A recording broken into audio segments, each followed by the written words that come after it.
Benarlah seperti kata orang, luka di tangan nampak darahnya.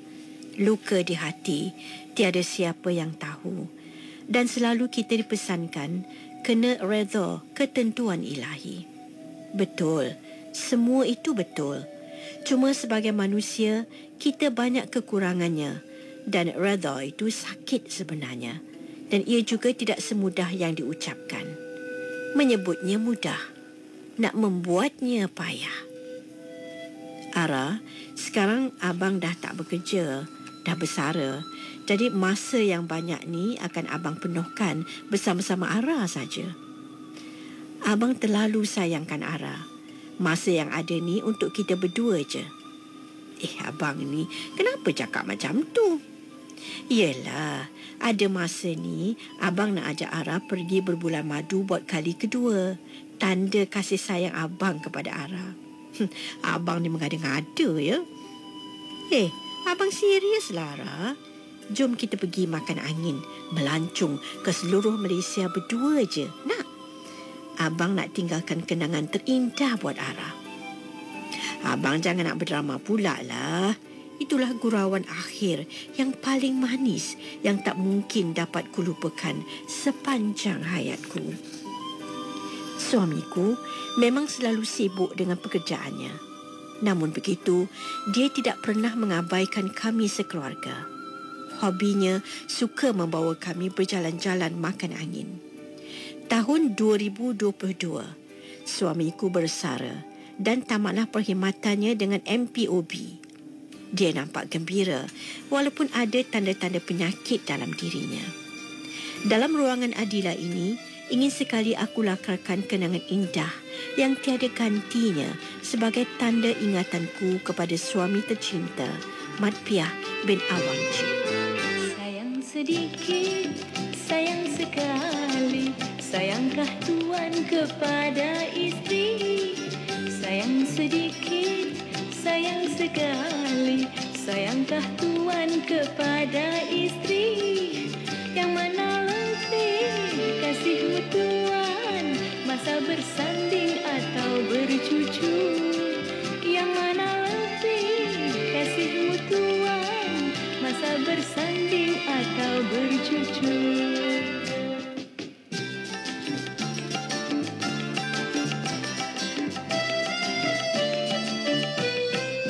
Sudah berdua bertahun-tahun, tak nampak lagi sayangkan isteri. Sudah berdua bertahun-tahun, tak nampak lagi sayangkan isteri. Adakah ini tandanya malu ataupun bosan kepada isteri? Adakah ini tandanya malu ataupun bosan kepada isteri?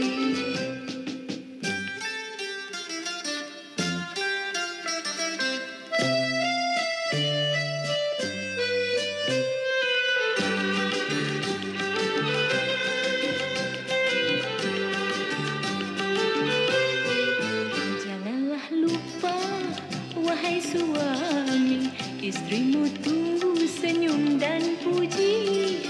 Janganlah lupa, wahai suami, istrimu tunggu senyum dan puji. Penat bekerja tidak mengapa, asalkan suami bertimbang rasa.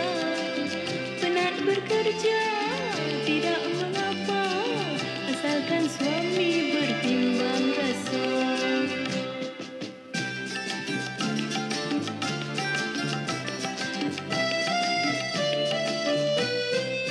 Janganlah lupa, wahai suami, istrimu tunggu senyum dan puji.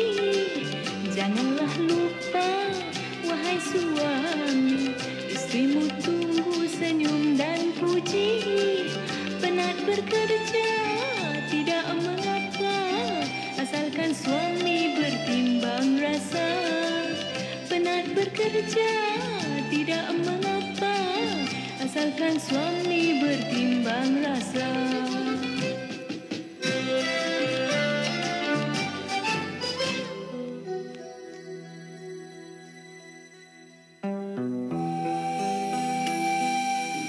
Apabila suami menyatakan hasratnya untuk melancung bersama-sama aku ke serata semenanjung Malaysia ini, tak dapatlah nak ku gambarkan kegembiraanku.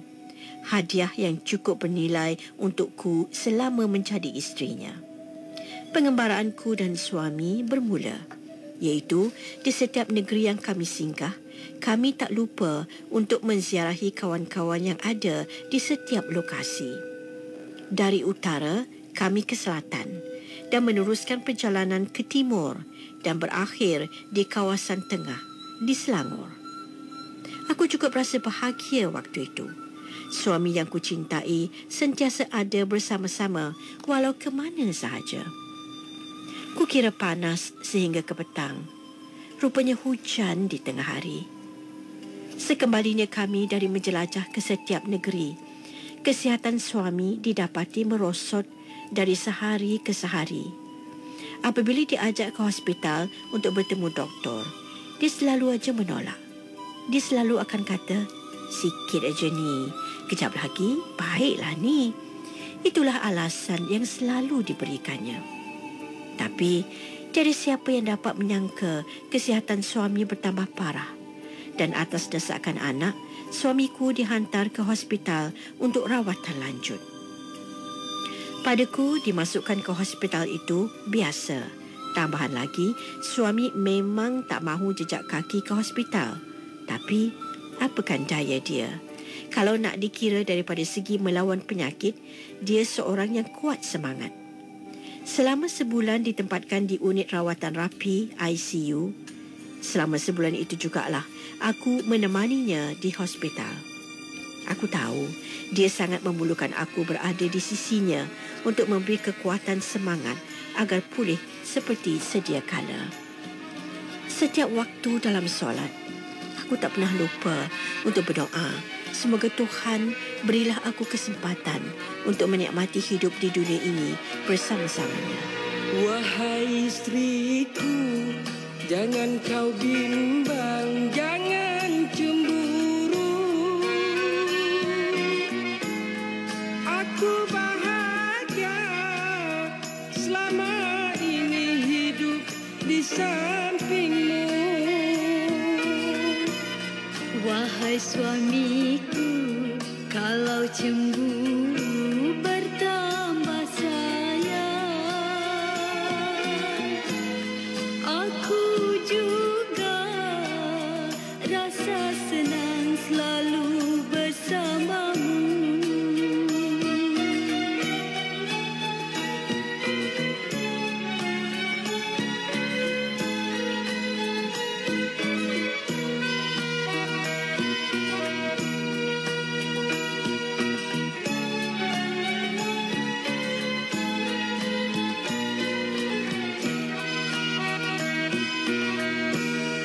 Kalaulah kita selisih faham harus bersabar.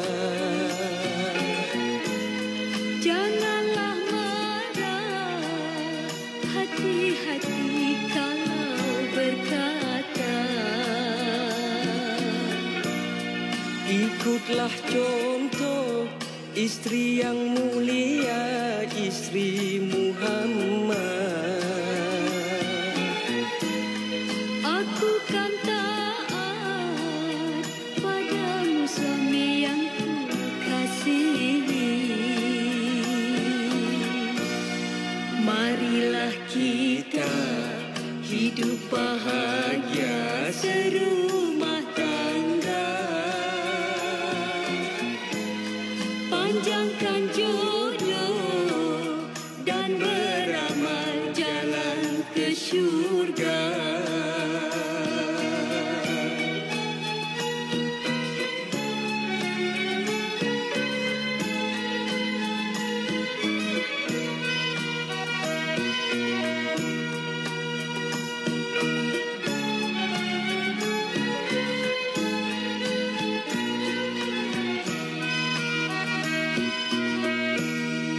Kalaulah kita selisih faham harus bersabar. Janganlah marah,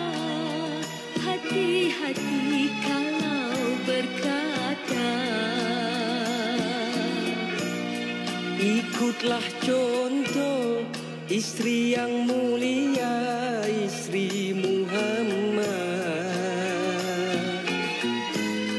Aku kan taat padamu suami yang ku kasihi. Marilah kita hidup bahagia serumah tangga. Panjangkan jodoh dan beramal jalan ke syurga.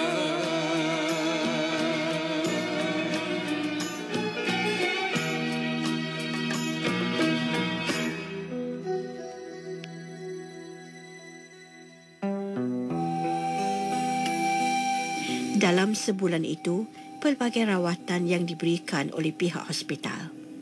Aku tahu doktor-doktor pakar bertungkus lumus membantu dengan segala kelengkapan yang canggih. Dan dalam sebulan itu, ada ketika perkabaran gembira untuk kami. Suami nampak ada perubahan yang baik untuk kesihatannya. Tapi rupanya tak lama. Dia masih perlukan oksigen untuk bernafas dengan baik. Waktu itu, aku adalah orang yang paling cemas menghadapi detik-detik begitu. Hatiku bagaikan bom jangka yang boleh meledakkan kesedihan pada bila-bila masa. Namun begitu, aku masih mengharapkan sesuatu yang terbaik untuk kesihatan suami. Hanya kepada Allah tempat aku mengadu dan memohon belas simpati. Aku tak mahu fikirkan, andaikan suamiku dijemput ilahi, siapa yang akan menampung kesedihan ini? Aku tak rela perasaan dan hatiku dicarik luka dan aku sangat takut kehilangan dia.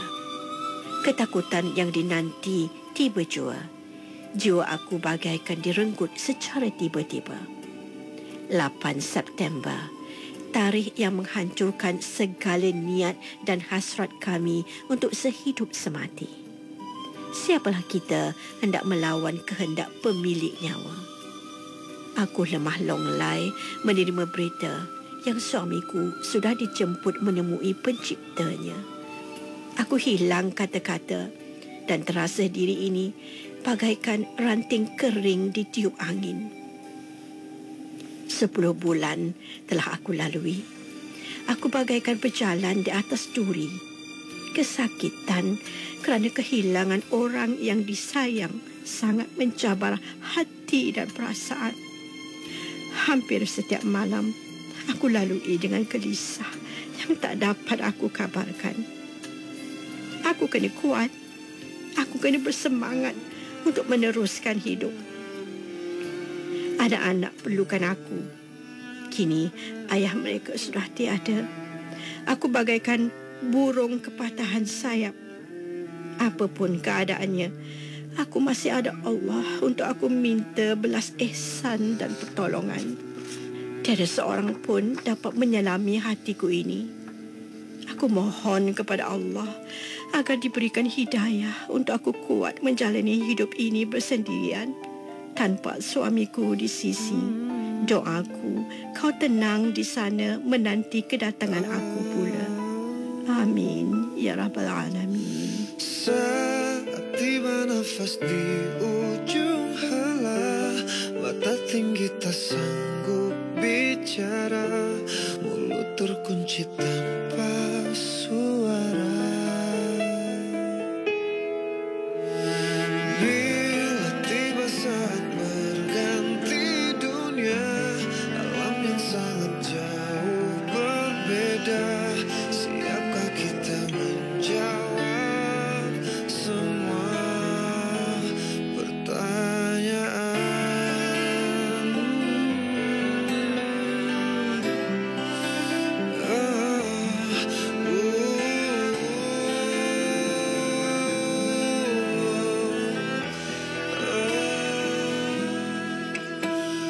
Bila nafas akhir berhenti sudah, jantung hati pun tak berdaya.